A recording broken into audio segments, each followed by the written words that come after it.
this game, greatness is measured by the moments that defy the odds. The crack of the bat, the roar of the bleachers, and the rare, perfect sequence of excellence. From the first pitch to the final out, we aren't just watching the game, we're breaking it down. From the Empty the Bench Network, it's time to step into the box. You are hitting for the cycle. And now, here's your host, having every base covered, Ben Kruse, David Weightman, Ryan Touhey, and Nate Miller.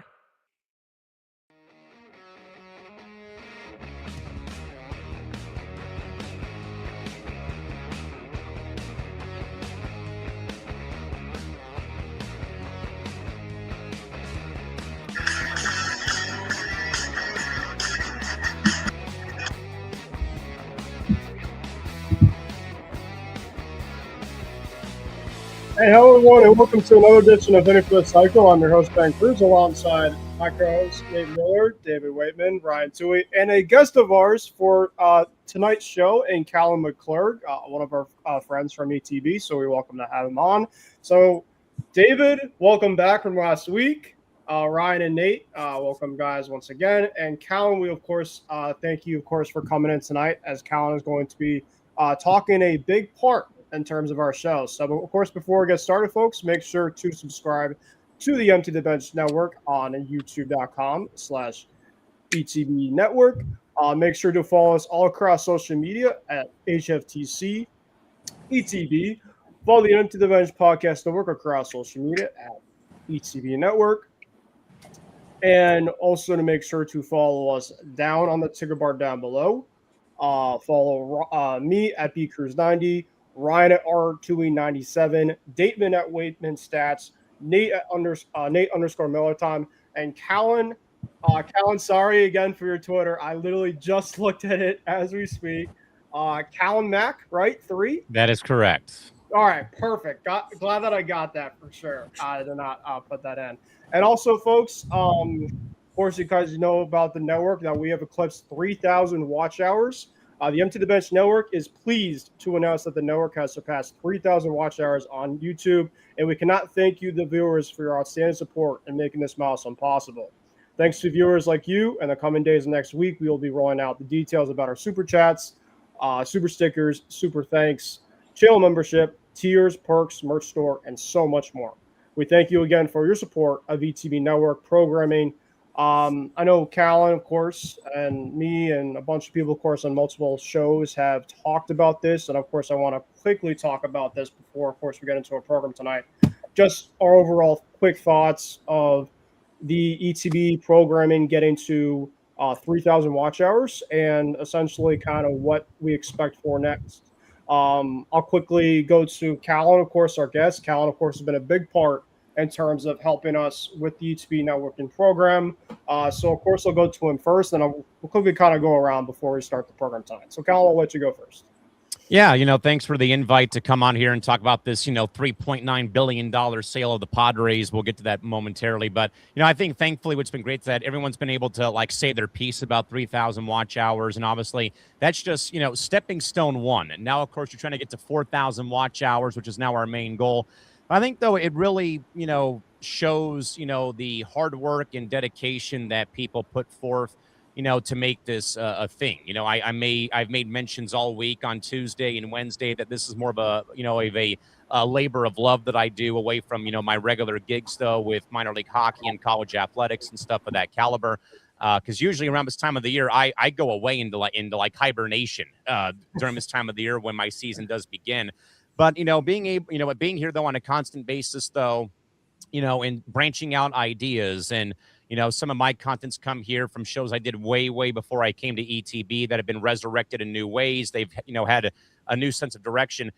This is all great, and I mean, right now, I think it shows you have 307 people watching a baseball talk show on Thursday night, on like a getaway day where not everybody's playing the day, across Major League Baseball. You got the NFL starting up very soon.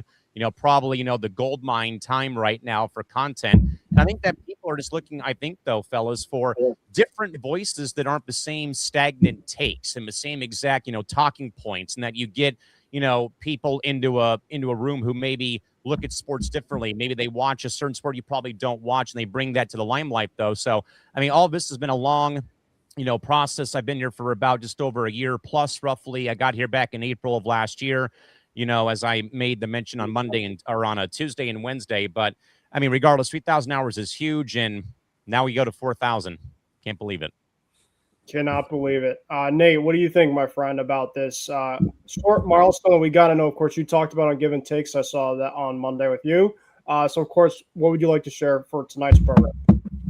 I mean, it's just such an amazing milestone. I'm one of the newer guys to join here. I haven't been here for the bulk of it, but I got in on it. I guess it's almost been like 6 months now, which even that is kind of crazy to think about it in that regard. But just seeing how well everyone works together, how tight this ship is ran, like I never had a doubt we'd reach this milestone after I got to know the people who were working here and running this operation. So 4,000, I don't think it's going to be a problem at all if we keep doing what we're doing. And if all the people out there keep watching and enjoying it, that's what gets it done. So I think we're on a great path right now, man. And I'm excited to be a small part of it.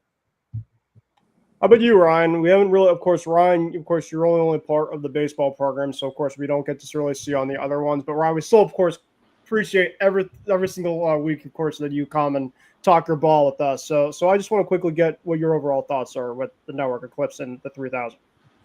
Oh, I've been doing this show for 3 years now. I started doing Getting for the Cycle in August of 2023.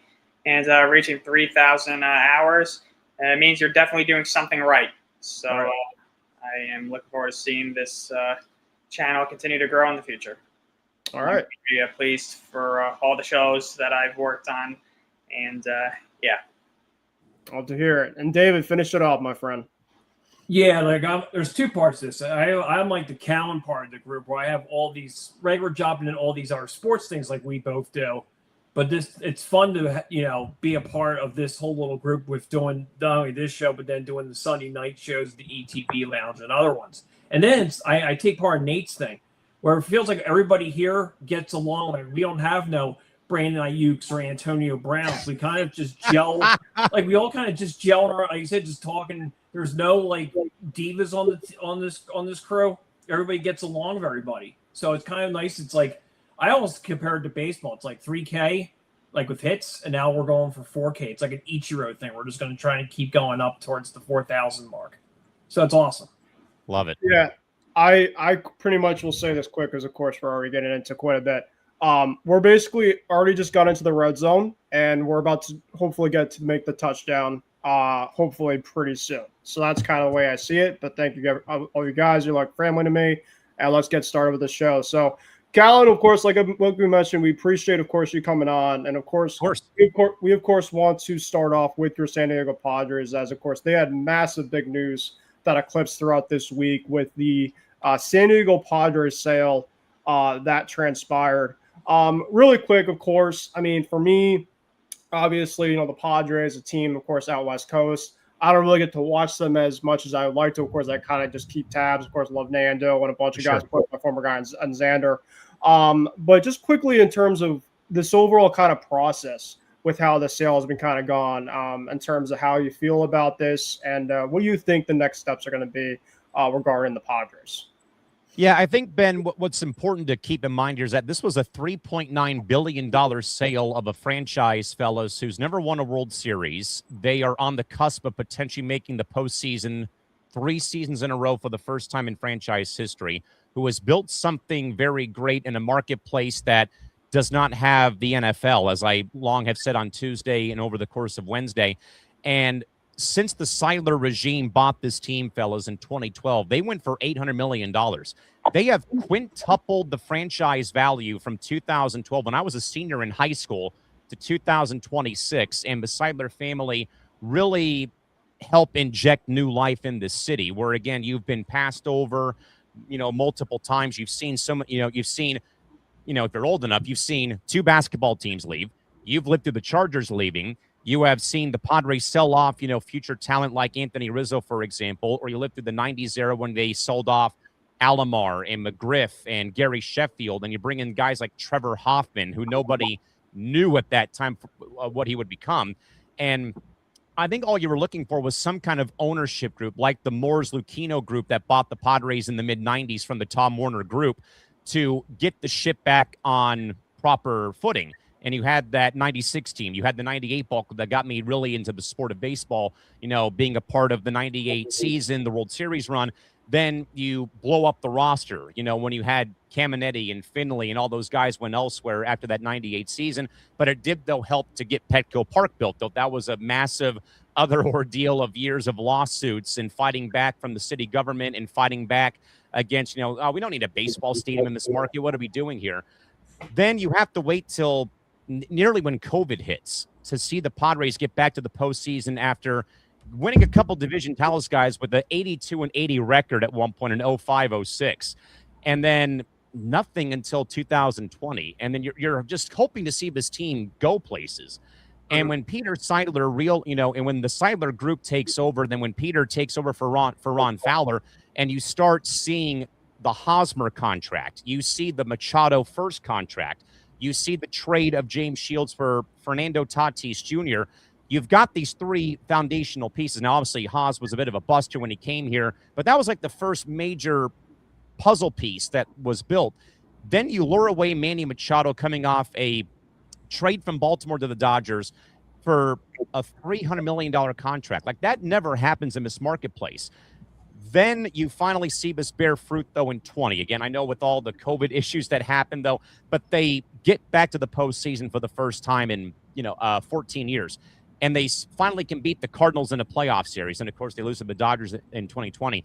Then you go through that, and then you see what they have built, though, with the ballpark experience again. It's been number 1, number 2 ranked by USA Today. Every game, and I think, Nate, you will see this probably firsthand next week when the Bucks come to play the Padres.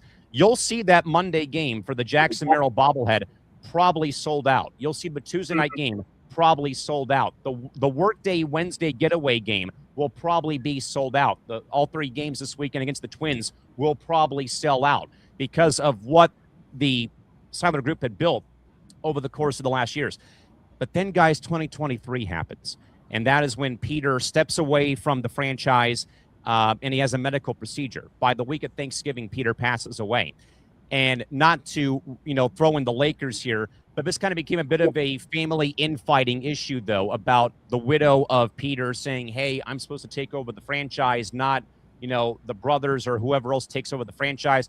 That wound up being in a lawsuit. There was some spattering of talk that there was potentially a Padre relocation out of the marketplace at one point, which obviously terrified me. A lot of NFL PTSD that would have happened. Obviously, that wasn't the case. But then I also kept hearing about the franchise value keeps going up and up in value. And then, guys, you saw like the murderer's row of owners who wanted to buy the team. You literally saw like the Joe Lacobs of the world with the Warriors and Valkyries. You saw Dan Friedkin, who was trying to bring the NHL to Houston, who is from town and whatnot. And then you've got Jose Feliciano and Kwanzaa Jones, who are college sweethearts from Princeton University, who made their money in private equity. And Jose already owns a soccer franchise over in the EPL. They were always like in the top 3 over the course of the voting. But I was of the belief that this might go to Lacob. He's got the pedigree of winning the 3 rings in 5 years with the Warriors up against, but that's an NBA salary cap. Dan Friedkin's got $12.5 billion of his own money tied up in car dealerships across the American Southwest. You had some other names, like I think Tom Gores popped up at one point in time as well. At one point, who owns the Pistons. But I was told, though, fellas, that at one point in time, that apparently Feliciano just kind of kept pushing the envelope forward when in these bidding wars with Friedkin and with Lacob. And I'll admit, I was a little stunned that they won over like the pedigree of Lacob with the championships in the NBA, what they're building with the Valkyries in the WNBA, what they built around Chase Center in San Francisco, what Dan Friedkin has. He had the hometown ties with his grandfather launching PSA, Pacific Southwest Airlines, way back in the day. And Jose and Kwanzaa really kind of came out of left field, though. But at the end of the day, though, I think it's based off the capital of what they have. The minority ownership group that they're building right now is going to, what I've been hearing, some names are going to be great. The Seidler family will keep by virtue of the family trust, will keep their shares in the franchise as well the existing minority ownership. And I think that they've already said all the right things. They're going to be introduced on Monday morning at a press conference at Petco Park to the media that will be on radio and TV here across town. And they have already, I think, said a lot of great things. I just want to kind of bring up some notes real quick that the sales price, as we mentioned, $3.9 billion, completely obliterated what Steve Cohen paid for the Mets back in 2020 of $2.4 billion. This group is going to make a lot of history with Jose becoming the second Latino-born principal owner in baseball behind Artie Moreno in Anaheim. Kwanzaa becomes the first black female majority owner in baseball history. They are also not taking the full 100% of the franchise. They're going to take 40%, but it's going to be divulged amongst a bunch of investors. And more importantly, I think, guys, what, of course, has, I think, probably given some people some relief here in the marketplace. I think we all can agree with this, though. You get a new ownership group who comes in, they might want to begin to tinker with things. I call them, a new house owner, and they, like wreck the furniture and stuff, and I think Nick Morganson even wrote to me before the trade deadline, because the Padres were not playing great at that time before they swept the Marlins and then wound up being back in the playoff hunt. If you trade away some players like Miller and Bogarts, would you call that a rebuild? I said, I think I would hold off on that, because though I know the ownership sale only happened after the trade deadline, I don't think that sends a good message to the fan base if the old regime throws out players with the new one coming in with the price that they paid, to send like a message of false hope to the fan base like myself. Like, okay, you're right back in the race though. Oh, but you're going to trade away Miller and Bogarts for prospects that won't help you for the next 5 years. So that was kind of like the thing, but I think as well, what Jose and Kwanzaa wrote though during the course of their statement, they're all in. They are again going to try their best to keep the Seidler vision going, though, that they're all in and committed to winning World Series championships to keep the hopes alive of what the Seidler family has built here. So I guys could not be more excited about a fresh shot in the arm about this, and I think more importantly, you hear that message though that we're going to continue what has already been built here. That's something that doesn't really happen a lot in sports, though. I think we all agree here, and especially though in this marketplace, though, guys, where it's been so tough to keep teams afloat. You have not really seen, you have not really watched a lot of good baseball out here. And what has already been built, though, with Machado and Tatis and Bogarts and even Mason Miller, and how this ballpark, guys, is sold out virtually every night. And they've been number 2 in attendance the last couple of years. They've had a top 10 payroll for the last several years. That this can only, I think, help this team get better. And I'll be eager to see what they say on Monday. That is for sure. But, I mean, I think I'm more shocked about the price tag for a marketplace with only one Big Four team in it and not having other sports here. I mean, MLS and the NWSL is one thing, but not having like that other big fish in the pond here anymore. And now everybody in this town is fully invested with the Padres. Has not happened in my lifetime, and it's been very refreshing to see the city rally around their baseball team for the first time in a long, long time. Yeah, I mean, Callan, you pretty much perfectly said. I mean, for a fan like you, obviously, like I want, of course, obviously outside of playing your team, want to see your team have success, and I think just you making a lot of good points. For me, the way I kind of see it, and I quickly kind of go around with you guys before we move on, but I see this more as not a retool but a reload, because I think good way to put it. Because I think that you guys right now, currently with your ownership group, of course, after moving on from the Seidler family, is you guys have a bunch of stars that you have, especially in the West Coast market, especially against a team that's over in LA. That's arguably the team that buys all the players, as of course that everybody kind of says. So, like, essentially the ownership group kind of has seen this as an opportunity to say, we're still going to be here. We're just going to keep on getting some players. We got to kind of figure some stuff behind the scenes and rock from there. So that's kind of the way I kind of see it.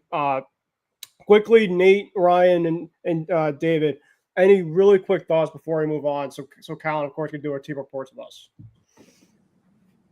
Can this break the curse of those guys who sang that song before the NLCS in 2022 and saved the Padres? That's my big question.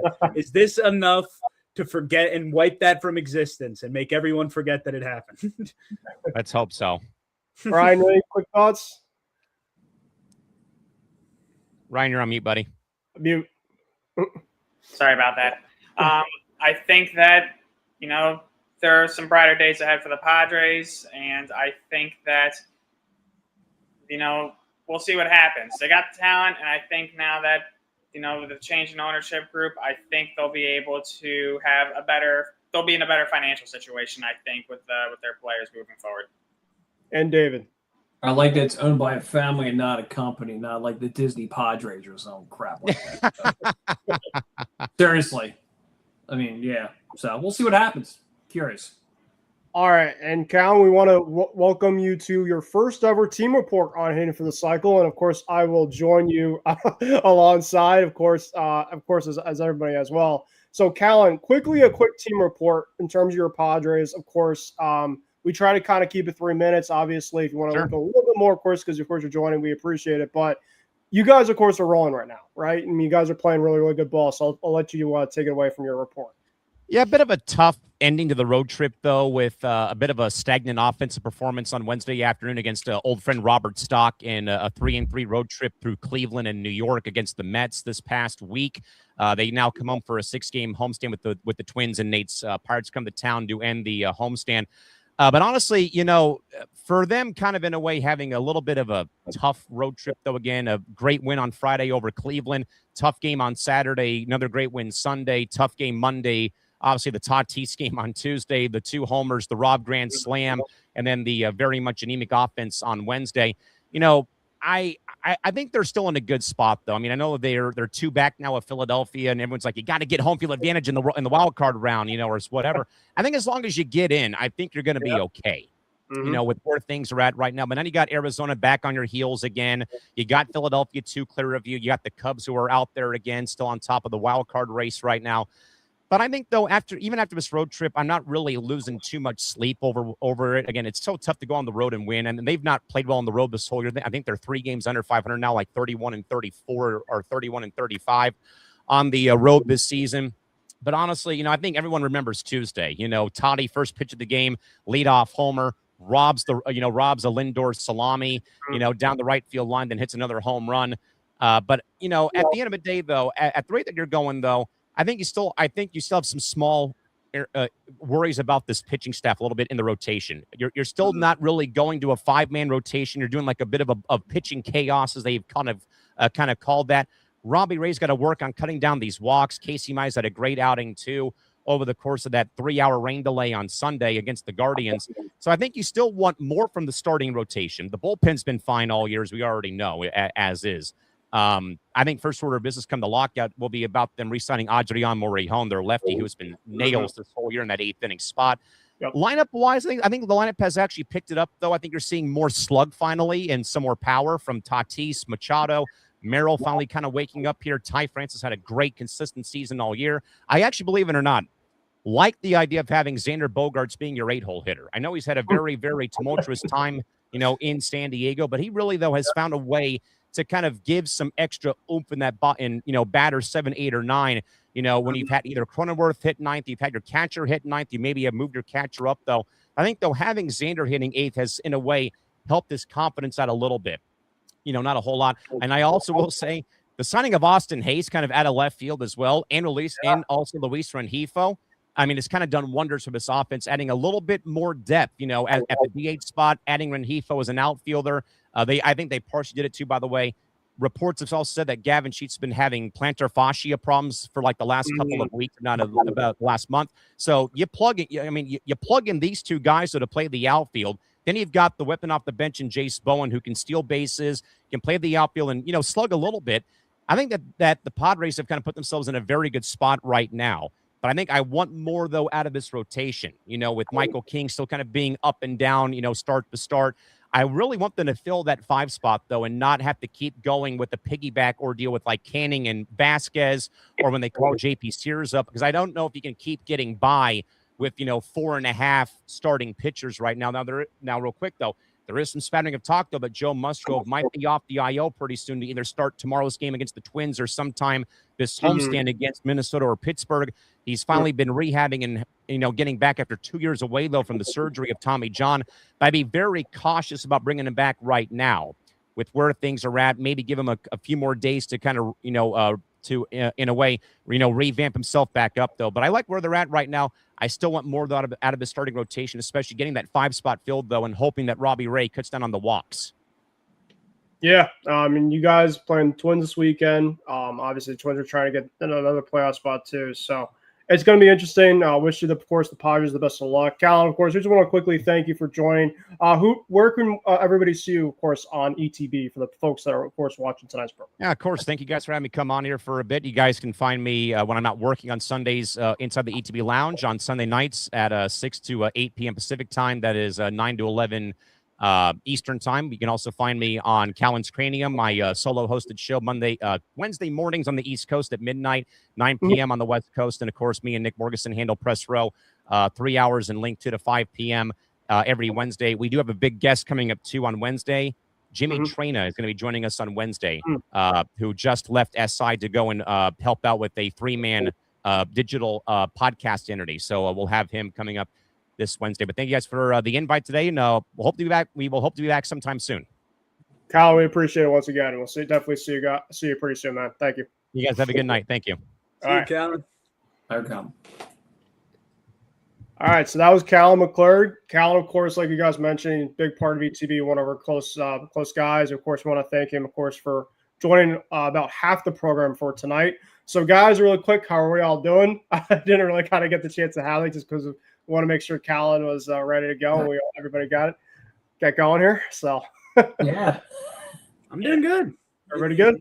Yeah, I'm doing good. Cannot complain. Didn't have an awful, terrible week where I hated my baseball team for the first time in probably like a month. So that was just great. And that sounds like I'm being sarcastic, but it's not. It felt good to have that again. All right. Well, I think personally, I mean, we might all have a decent. For me, it was kind of up and down, but so Cal, of course, did his. I guess I'll go next, and the Red Sox. Well. We took on we played the game against the Blue Jays. We got the final game once 7-0 Peyton Touhey. It was phenomenal. Then we went to PNC to take on Nate's Pirates. And, it wasn't great for me. I know, of course. We won the series. Spoiler alert. We won the series. If you couldn't already tell. I knew this wasn't going to be great. Friday's game, let's see, Jake Bennett did not pitch great. I think, they're, of course, giving him another week to kind of get himself going. Just as a rookie, I think he's getting to the innings limits, and you kind of saw that happen come Friday. Pirates really hit well. That really has not been something that I've worried about with the Pirates, and they're one of the top teams to hit. I mean, they could hit. And we saw that on a couple of the games this weekend. And then the Saturday game, the Red Sox shut out the Pirates 4-0, but we really struggled. I mean, we had chances early on. Jared Jones pitched really well, but we also had chances to kind of break it open. And thankfully, Sonny Gray pitched great, and we were able to get that second game. And then the Sunday game, I was at work, so thankfully I didn't get to watch the whole entire thing, but went to a rain delay. And Patrick Sandoval, I could drive you back to the Logan Airport. I'm tired of watching you pitch. It's a brutal watch, man. I'm sorry. Nothing against him. I'm just tired of it. I'm tired of him watching him pitch. Really never gave the chance. Never really gave the chance to the boys to get going, and that was without Paul Skeen. So a little disappointing. But we got back home. Try to get some home cooking going, and we took on the D-backs, a team that has been right there in the mix. And we took the first two games. The Monday game was exactly what the doctor ordered, 11-1. Everybody was doing great. And then Tuesday game happened. Another game the doctor ordered. Adley Rutschman is officially a Red Sox. It finally took a little bit. I know a lot of Red Sox fans were panicking, saying this was a bust. This was terrible. I don't know why we did this trade. Ryan, of course, talked about it last week with me. Everybody, of course, was freaking out. I said, patience, people. Adley's going to be fine. I wasn't worried about this, but you got to take some patience. And you know what? He went down the 5-hole and has been producing ever since. And I think that's, of course, just one thing. Just kind of get him down a little bit. That's, of course, where he wants to be. And took the second game. And then, yesterday's game, back and forth. Nick Sogard, who's been great as a leadoff guy, hit his first home run ever in his career Jeremy Duran, of course, has had a lot of issues in terms of off the field, of course, but I still kind of want him to still be a part of it. Do okay. He hit a homer. This was, of course, was going to it's Brandon Pfaadt, who's been one of the top pitchers. Of course, Nate and David know Brandon Pfaadt pretty well from the D-backs. He's been one of the top pitchers in baseball. And we have 3 homers against him, including, and Ryan might know this name pretty well, Mickey Gasper, who, of course, maybe the Yankees, of course, have faced in the past. The guy with the nice mustache, a little bit of a goatee going. The guy couldn't hit a lick. He didn't even have his first hit ever last year. Hit 3 straight homers this week. This was the Mickey Gasper series, folks. This wasn't the Willie Abreu or Wilson Contreras. This was Mickey Gasper's moment to shine, which was great. We had a chance. The game time homer yesterday, but the D-backs were able to salvage that final game. A little upsetting, but we took the series. And now, and Ryan, you're going to get a chuckle out of this. We get the return of tomorrow of Rafael Devers. He is officially coming back to Fenway Park. It's going to be very interesting. For the people that want to boo him, I'm not going to judge you, but I am going to keep some eyes on you people that are trying to boo him at Fenway Park. Just remember, this was a guy that won us a couple World Series. He was an absolute freak of nature. He could hit the ball. He could hit the ball against the Yankees, and he could just hit the ball. He was just a great overall type of player that was a part of that core group for a long period of time. So I hope Rafi can get the tribute that he does. I hope we take 2 out of 3 against that team, though. They haven't been playing great, but I can guarantee you Rafi will go deep in this series. I mean, Mookie did that when he returned back to Boston as a Dodger. Rafi's going to go deep this weekend. Marcelo Mayer, though, it doesn't seem like he's coming back this weekend. Looks like he's going to be coming back the following week. So that's a little upsetting. We got the Marlins after, and then we go to take on the Yankees for 4 in a pivotal game. Ryan and I are discussing possibly, we don't know yet, but possibly a game together. We don't know about that, but that'll be very, very exciting stuff coming up. Ryan, I'll go to you next. All right, I'm going to make this quick. Yep. So the Yankees were on the road for a 6-game road trip against 2 AL East foes, the Blue Jays and the Orioles, respectively. So they were at the Rogers Center this weekend, and again, the offense, for the most part, was a no-show. They lost the series 2-1. They wasted quality starts from Garrett Cole and Cam Schlittler in that series. They barely snuck out a victory in the finale. They nearly blew it in the bottom of the 9th inning when Ben Rice committed a critical error. But he redeemed himself in the top of the 10th inning by hitting a go-ahead 2-run home run to give the Yankees a 4-2 lead, and they went on to win 4-3 in extra innings. A very rare extra inning road game for the Yankees. Were absolutely pitiful in that category. And then after that, the Yankees went down to Baltimore for a 3-game set. They took the first 2 games of this series. They won on Tuesday the 18th, 3-1. And they won last night, August 19th, 5-3. A little controversy in last night's game regarding a fly ball hit by Pete Alonso, who nearly connected for a second home run of the evening. It went over the foul pole. It looked like it was fair. It looked like it was a home run. Didn't matter the outcome. Foul. It was kind of close. I don't know. I'm not an umpire, but it could have gone either way. Honestly, the whole thing was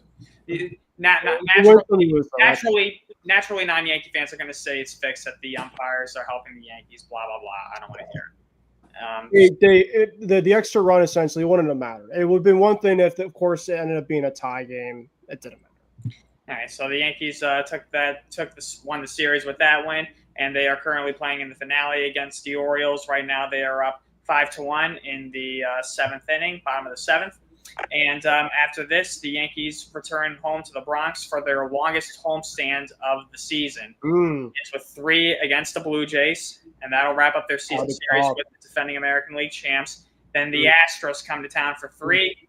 And, of course, like Ben mentioned, we wrap it up against the Red Sox for 4. And in all likelihood, we'll be at one of those games. Yep. Hopefully Roman will be back. We'll see. Hopefully he gets swept and we repay you guys for sweeping us. Well, 4 games. We gotta figure something out. We'll see. Nate, did you go next? You haven't gone. I was gonna say real quick, Ryan. I looked it up because I was curious. Yankees are 2-6 on the road in extras this year. Yep. By the way, it was 1-6 before that. By the way, despite having the worst offense, the worst hitting offense in all of Major League Baseball, and not having Aaron Judge in their lineup, somehow the Yankees, since July 9th, have the second best record in Major League Baseball, only behind, Ben, your boys. Really? Yep. Mm. That was in part because of that 15-game winning streak you guys had. Thank You're you. you're also tied with the Nationals for the most extra innings games played on the road this year at 8. Except they're 6-2. They did the inverse, which is kind of impressive that they've won so many extras games on the road. It's hard to win in extras on the road. Well, you know what, Nate? Well, I agree with you on that, which is great for them. One team is going to make the playoffs. The other team is going to be going in Cancun. Yeah. So, That's, at that point in We'll time. play them in Cancun, don't worry. yeah. All right, David, your team. You guys are red hot. Of course, you missed last week. It's almost like you decided to just skip the week at the concert and say, Phillies, here we go. And we'll Yeah. Thankfully, the Foo Fighters helped me out instead of doing last week's report on that one. So I'll be quick. This is a 2-minute one. I tried to do like a 2-minute huddle. What they swept the Twins. First time in ages they swept anybody. Last game they came back 5 down and beat them. Came home, swept the Marlins. They've won 6 straight. Second overall in the wild card. What's helped them out? Let's see. Hitting, Bohm, Arias, and Crawford are all hitting over 400 in the past week. Harper's at 380, Marsh 313. The trouble? Bryson Stott 217. Kyle Schwarber looks dead tired, is batting 185. And JT Realmuto looks like he's 45, is batting about 125 the past week. That last contract of Realmuto is going to be rough at the end. As for what else is helping them out, team pitching. Last 6 games in his winning streak, 2.50 ERA. Mm-hmm. Bullpen wise, we'll start there. Kirkring in 4 games did not allow a run. The new guy, Alex McFarland, 2 games didn't allow a run. Starting pitching, Luzardo 135 this week, Sanchez 150. And then, Jesus Christ, I don't know what the hell happened to him, but Aaron Nola was a pitcher. 2 games, he struck out 17 batters in 12 innings of a 1.50 ERA. So, I still can't believe that. Like I said, I don't know what happened there. Like last 2 games, he's actually pitching like a normal human being, for $22 million. And then to top it all off this week, they get the ex-Yankee, and among others, I think it was somebody else too, is Nestor Cortez. Yeah, and signed him. Hasn't pitched in over a year. He had major surgery on his arm with a tendon. I don't know where he's going to fit in. Middle relief, 6th starter. Mm-hmm. I mean, it's a late September thing. I guarantee there'll be some drunk Phillies fans doing his wind-up in Ashburn Alley. That should be a fun sight to see. But I'm going to be curious. It's a low-risk, high-reward move. Yeah. And as for coming up here, 3 this weekend with St. Louis at home. Ooh, they're playing well. Yeah, especially after it happened today, thanks to Cincinnati center fielder. I don't know if anybody saw that. Dane Myers. Dropped the fly ball 2 outs in the 9th, cost them the win. The Reds guy, and then they got 9 on the road. Seattle, Angels, and Arizona to end September. It's doable. And forgot to mention the biggest news for your Phillies, David, that they designated for assignment Brad Keller the other day. So that was something else. That was to get Cortez, yeah. Yeah, so that's, folks, the latest team reports. Hey, I got to give my Pirates update, man. Don't forget about my Pittsburgh Pirates. You know what I'm thinking? I probably You don't want to be reminded of the fact that we beat you in a series, or you're just like, we'll skip them. You know what, Nate? All right, you can go as long as you want. I feel bad now.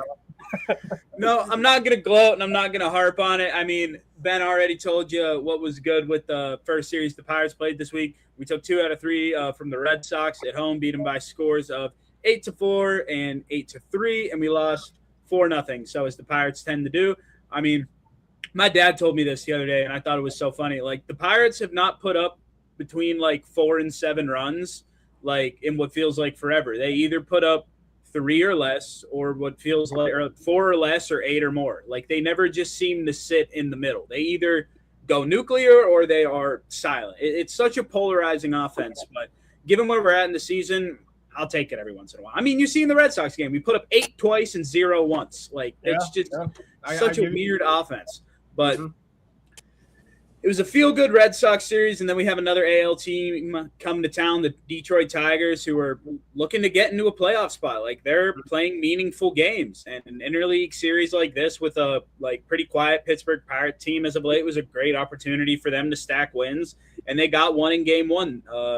Carmen Mlodzinski continues to be terrible after moving back into a starter's role, which is so fitting given how much he complained when he first got moved back into the bullpen. Like, he needed to take time away from the game. And I get it. Like, I'm not holding that over his head. But the fact that you are now then put back into the starter role and you don't produce is just – it's baffling to me. He pitched bad. Framber Valdez pitched good. Tigers win 8-5. Then O'Neal Cruz comes back off the IR on Tuesday night, and we beat the Tigers 4-1. O'Neal Cruz hit a home run, which was the 81st home run hit at home this year for the Pirates. That tied a stadium record for PNC Park.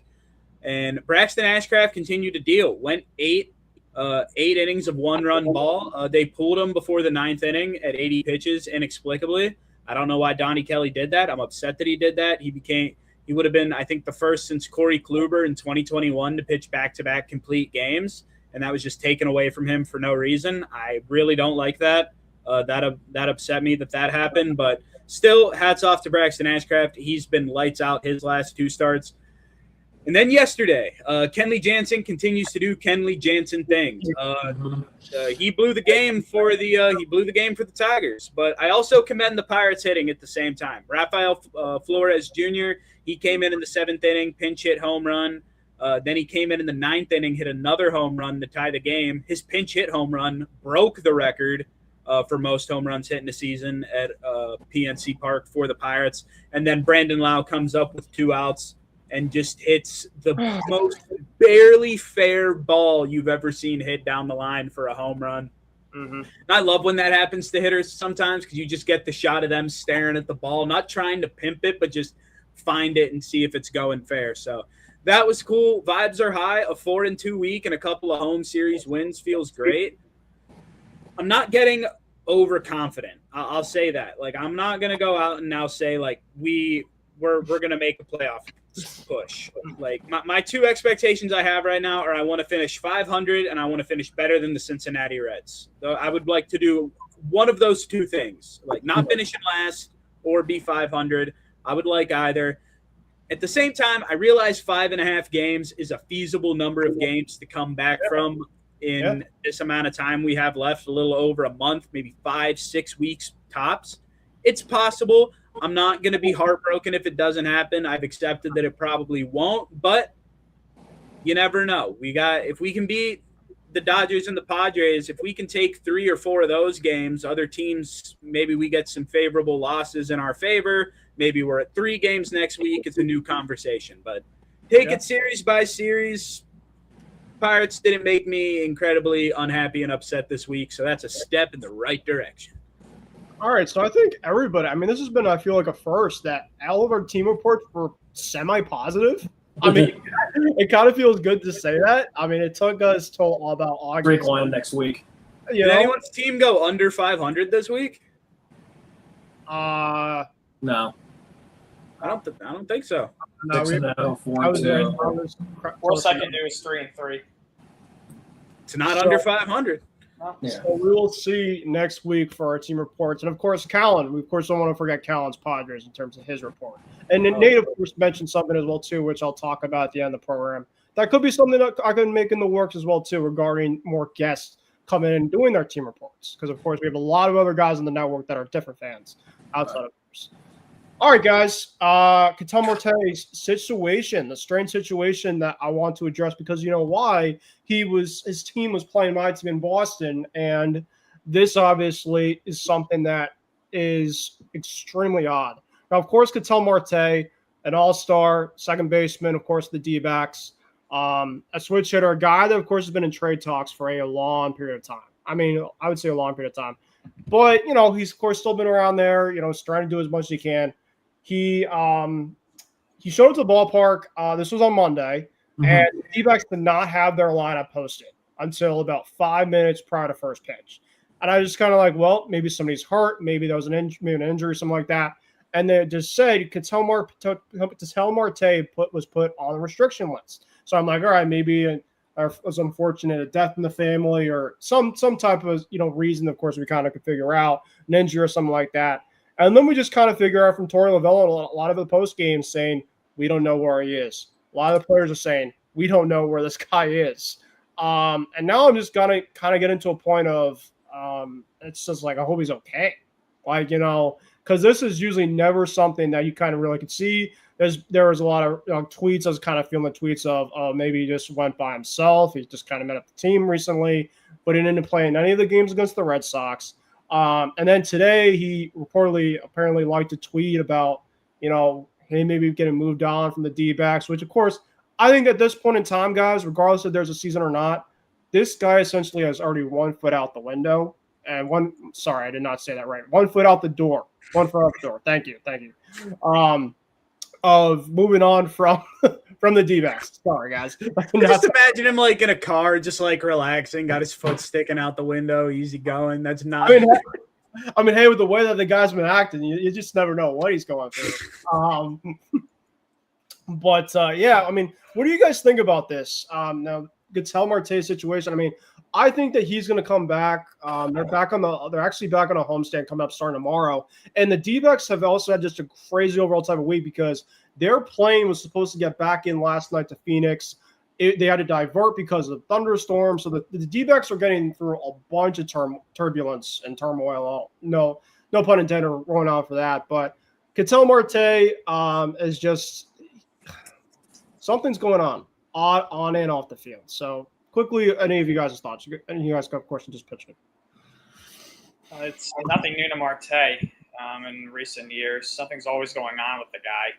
And it's at this point, if you're the Diamondbacks, how much longer can you put up with it? I mean, it's always something each and every year, it seems like, with Marte. I mean, yeah. I mean, some of the recent incidents, you feel for him, like the incident with the fan in Chicago last year. Right. So, I mean, you do feel for him in some instances, but we don't really know what the story is with him this time around. I mean, there was talk about him getting an MRI. Yep. So, but there's really no news regarding that necessarily just yet. So it's just all a very convoluting, sticky situation. And, Marte, in my opinion, regardless of what you're going through, you got to stay in touch with, with your team because it's your job. These guys rely on you. They expect you to be there. And, if you're going through a tough time, personally or physically, you got to communicate. That's basically all I have to say about the situation. That's it, Ryan. Even though if he doesn't really want to be there in the moment, you just got to speak up. You got to at least be like, all right, I'm going through this and that because it's just really it's a bad look for not only him but just for the team. David, I think, like you said, you blew off Lovullo. I mean, he was really concerned. Tomorrow it should just be point blank. He should have 2 meetings. Number one, he has it with the manager and the owner, and you air it out in that room. Then you go into the clubhouse, you address the situation with your players, you apologize, and them to the manager. They can either accept it or not, and then you move on because they're probably say, okay, conduct detrimental to the team. They'll definitely fine them. I don't know if they'll suspend them for a game without pay. Probably because they're in the playoff hunt, they'll probably just fine them, and then Roy just tell them get your shit together because we need you for the rest of the season and possibly the playoffs. And then in the winter, send them packing. Well, Nate, I have something else to say after you mentioned that, David. Nate, really quick, anything? I was just going to say a couple thoughts come to my mind. Like, obviously, like Ryan said, you hope he's okay. I mean, I saw, like we were saying earlier, the fact that he liked to post that he doesn't want to even play for the Arizona Diamondbacks anymore. So, like, part of me thinks, is this, like, just a situation, like, a guy trying to force himself out? Like, he doesn't want to be a part of it, which would make sense if the Diamondbacks stunk this year, but they don't stink. They're in the thick of a playoff race. I don't think there will be a scenario in which he doesn't finish this season as a Diamondback because that would just mean him being released or DFA'd and then picked up by God, who knows what team would grab Ketel Marte. That would probably shake up the landscape a lot. Like, Cubs could use another middle infielder right now with Dansby Swanson out for a while. Like, a Ketel Marte release would just shake up the landscape so much, I feel like, and I feel like if they really don't get things figured out and Ketel continues to kind of, if this is his own personal doing, like force himself out, like distance himself from the Diamondbacks, he kind of forces their hand to just get rid of him, because otherwise he's just taking up a roster spot that otherwise like you could call a guy up for. Because yeah, you could be like, oh, we don't just want to get rid of him for nothing, but he just collect dust on the bench if he continues to act like this. Yeah, I mean, the biggest thing about it, too, is they are right there in the playoff race. Like, if there was ever a time for him to kind of go through this, this is the complete worst timing possible for AKA one of your star players, which, of course, he's a star, to go through something like this and not have any communication. Be like, hey, like, okay, sorry, like, I'm going through a bunch right now. Like, the team, of course, we, of course, can at least wait a little bit. That's fine. But the fact is, like, you're just moving on and just not saying anything about this, when your players, your teammates are trying to bank on you to try to help us get to the playoffs. That is just, in terms of a look for me, is saying, I want to get out of here, but I, of course, don't want to address it. And that's the look that really, really bothers me. So, all right, we do have a little bit of time left before we get into our who is hot, who is not. Let's see. I was going to do lockout stuff. Probably I'll save that. The NFL, I almost said the NFL. Sorry, because I have a read coming up regarding football. The NL MVP race has gone to a two-man show. This could be very, very quick, guys. Sorry. But how about the week that PCA and Shohei Ohtani had? I mean, there was a couple of games that both of those guys had. I mean, Shohei obviously was playing in Coors against the Rockies, a place that not only the Dodgers just whoop the Rockies every year, but Ohtani just really, really plays well in Coors. And then you had PCA against the White Sox, the other team, of course, across Chi-Town, and he put on an absolute show. Like, he's essentially put on an absolute clinic. It's a great player to watch. Of course, he's had some stuff early on this season. Of course, we talked about the incident with the fan in Chicago against the White Sox. But all in all, this guy is a complete ball player. I love watching this guy play. The Cubs actually play the Red Sox the final weekend of the regular season, and my goal is to hopefully make at least one of those games. Because not only the Red Sox could be in a playoff implication, but also see PCA play, because I just think he's that kind of a player. So you guys, really quickly right now, before we get to our who is hot, who is not. If you guys picked a player, it doesn't really matter. Of course, we won't judge here. Of course, we're all friends here. But, and of course, you had to kind of say as of right now, who is your MVP between Shohei Ohtani and PCA as of right now? Of course, things, of course, can change. Who are you currently picking? I'll go to you first, Nate. For me, I would probably go PCA. No offense to Shohei Ohtani, he's still probably the best player in baseball. The guy's won 3 straight MVP awards, so not taking anything away from that. Guy's a unicorn. But the Cubs wouldn't be where they are if PCA wasn't being PCA this year. He's been that important he's been more important to the Cubs this year than Shohei's been to the Dodgers this year. That's not to say Shohei hasn't been valuable to the Dodgers at all. But without PCA, the Cubs would be dead in the water. They wouldn't be in as strong as a position as they are right now. I mean, they're not that completely out of it for the division title just yet. But you know, they're in the playoff spot right now, the Cubs. And a lot of that has to do with the way PCA has played this year. So if you want to talk about value, which I believe that's what the MVP is, that's what is the measuring stick for an MVP award. For me, that's PCA this year. I think he's been more valuable to the Cubs than Shohei's been to the Dodgers. David? I think it'll be PCA. I also think this will be the closest vote in MLB history. And if people watching this, and you guys, I just took a look at it, do a side-by-side of PCA and Ohtani stats. You want to talk about close, both of them. Average, homers, RBIs. I'm looking at it, like, all of it. It's like this, both of them. I guess I wouldn't be surprised if the vote is less than 10 votes. That's how close I think it's coming. But I'll see PCA. Ryan summed it up in terms of, like, the Cubs don't have the lineup that the Dodgers have. So, Nate? My vote's PCA. I think, like David said, it's going to be an incredibly close vote. And I think it should be, in my opinion, unless PCA goes 40-40. If PCA has a 40-40 season, I get Ohtani's got 14 games worth of pitching stats with like a 1.6 ERA to back him up. But Like everyone commended Ohtani, like as he deserved when he had that 50-50 season. That set like his value apart. Ohtani's got, I think, 7 stolen bases this year. So in terms of value, we've we've seen how much like stolen bases are valued. If he goes 40-40, I don't think Shohei deserves to win. But right now, I think either player would deserve the MVP at this point. I agree. Nick Morganson, our good friend, do you think MVP voters will use the excuse of voter fatigue to vote PCA? I'm not No. It doesn't exist as much in baseball, I feel like. If it did, Cal Raleigh would have been the AL MVP last year. I think it'll come down in September. Right now, for me, I mean, either one would be good. I just think I agree with Ryan. I mean, Shohei has just gone awarded with so much. And of course, this is not a knock on him. He's that good of a player, but he's not pitching this year. So, I mean, when you look at MVP, you've got to have the balance of both. And of course, if you want to be rewarded in terms of being the two-way player that everybody knows about, you got to pitch. So, Yeah. I'm going to go with PCA. I think it's just more important. David? Just real quick, keep an eye on Mizorowski taking some votes away, and that costing one than the voting. Mizorowski's going to get some votes this year. He should. I think he'll be the third. I mean, they have to have 3 finalists, right? They can't Yes. just say PCA and Ohtani. Like, you think they get it to Miz? It's going to be the Miz, yeah, because he's been the best pitcher. I think he's the best pitcher in baseball. I mean, Cam Sliller, great pitcher. But Mizorowski is the best pitcher in baseball. Different level this year. Yamamoto, you can make an argument, but sorry, Mizorowski this year. All right. Quickly, who is hot and who is not? I will go first quick with this one. My who is hot. Simple. It's PCA. I mean, he just put on an absolute clinic this week. He led off a game. He walked off a game the same exact week against the other team from Chicago.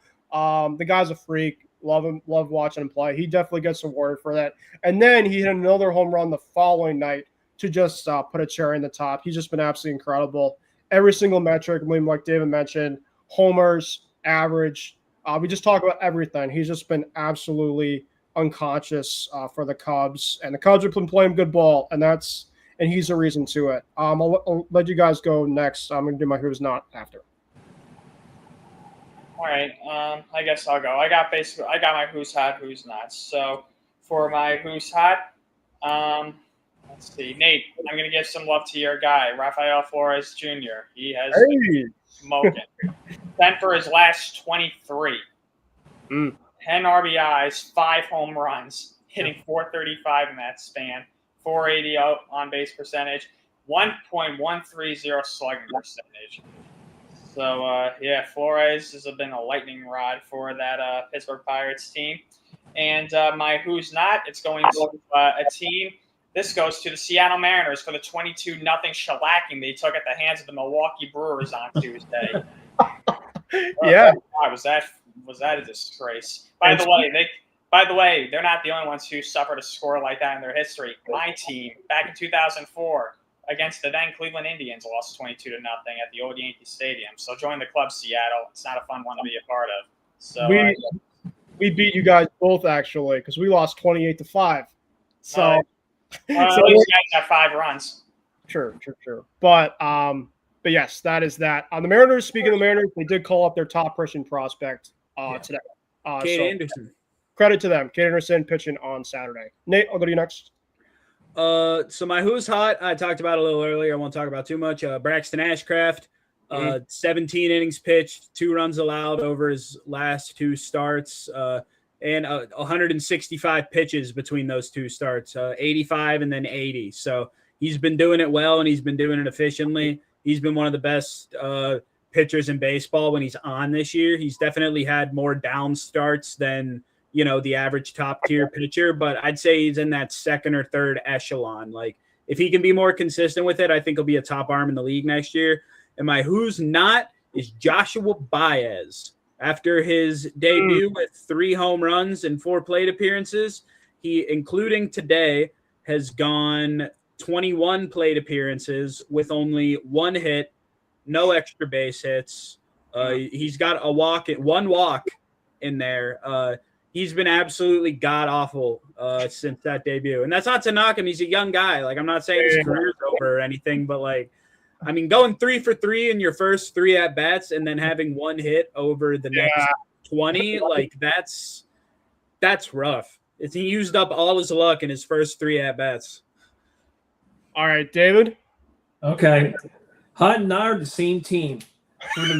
For the nod of Toronto Blue Jays, let's go Max Scherzer. Please retire. 9 innings pitched.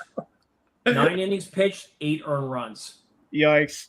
Yeah, he's just – I don't – so I might grab him at the deadline, but I guess they know that he's just on borrowed time. First ballot Hall of Famer, great pitcher, but this is – you stay too long at the party. And as for who's hot, Alejandro Kirk, the catcher. Yes.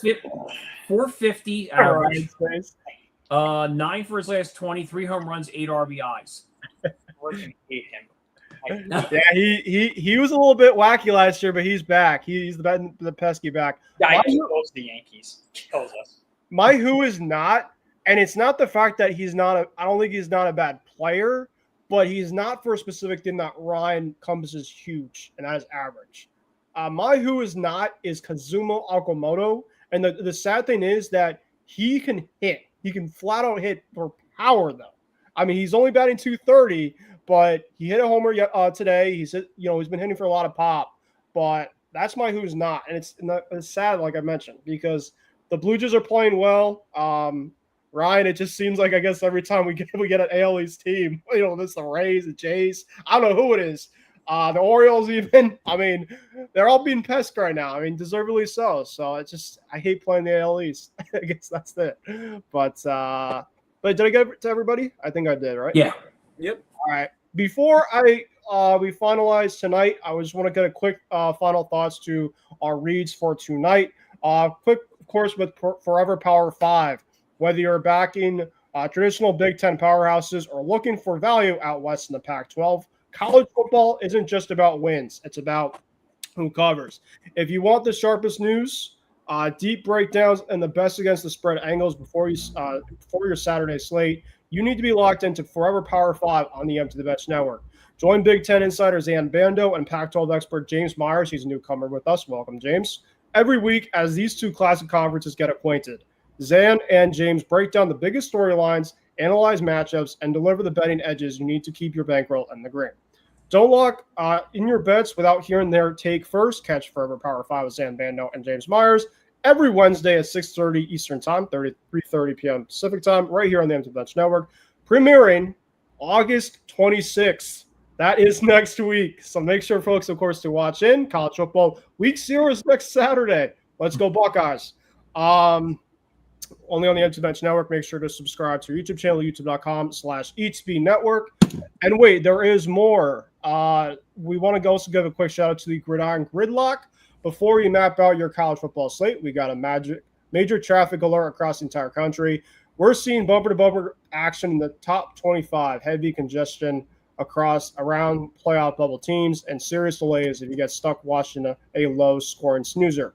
You need the ultimate navigation system before kickoff, and that means tuning into the Gridiron Gridlock with Trevor Williams premiering August 29th. So that is college football opening day next Saturday. Every Saturday morning, Trevor brings you the full college football traffic report, breaking down where the fast lanes are, routing you around the trap games, and giving you an early look at the marquee matchups you strictly can't afford to be in traffic for. And don't get detour bound this Saturday. Clear your schedule and tune into Gridiron Gridlock every Saturday at 10 a.m. Eastern, 7 a.m. Pacific, right here on the Empty Bench Network. Map out your Saturday, avoid the dead ends, and coast all afternoon.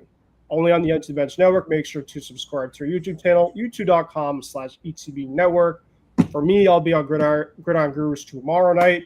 Nate will be on his show with Connor Rowland tomorrow for Unnecessary Wagers. And then everybody else will be back soon. I guess whenever next, right? But guys, I think that'll do it. Like I mentioned, guys, and for the 906 that have watched, we want to thank everybody for watching our program. Of course, you guys love, of course, when you're watching all the newcomers, of course, watching the first time, or anybody as usual. Make sure, of course, to follow us on the YouTube channel at youtube.com/ETB Network. Make sure to follow the Empty the Bench Network at ETB Network. Make sure to follow us for Hitting for the Cycle HFTC ETB. Make sure to follow us across social media at me with bcruise90, Ryan at R297, David at Weightman Stats, and let's wait for the remainder of it. Nate _ Miller time. Perfect. All right, guys, before we conclude, any leftover final thoughts? The 3,000 watch hours, just great that we're able to get another week out of it. I think we'll be back next week. I know Nate, you'll be off next week. I'll be off next week. I got a wedding in Michigan that weekend, which it'll be fun traveling for, getting to see some old friends from college. One of my old college buddies is getting married. So, yeah, I'll be missing hitting for the cycle and wagers next week, though. So, last time I missed a week, though, the Pirates did pretty good. So, maybe that's just what I need to help keep them on track. David missed a week. I guess we all, of course, have to miss a week for all the things to get going. I mean, with my luck, a week we do well against the Dodgers and Padres, an episode for me to talk about that I would miss. So I wouldn't be surprised at all if we went like 6-0 or something. Yeah. David, any final thoughts? Yeah, I think everybody will just keep an eye out what's going on out in LA with this Dodgers mess off the field with everything, with the owner, Tucker, with Diaz. A lot of drama going on in Dodger Town. Mm-hmm. And Ryan, any final thoughts? No sympathy for the Dodgers. All right. All right. We love that. Thank you once again for Callan for joining us, by the way, onto the network, of course, discussing about his Padres in terms of the team report and the sale. I want to thank him for that.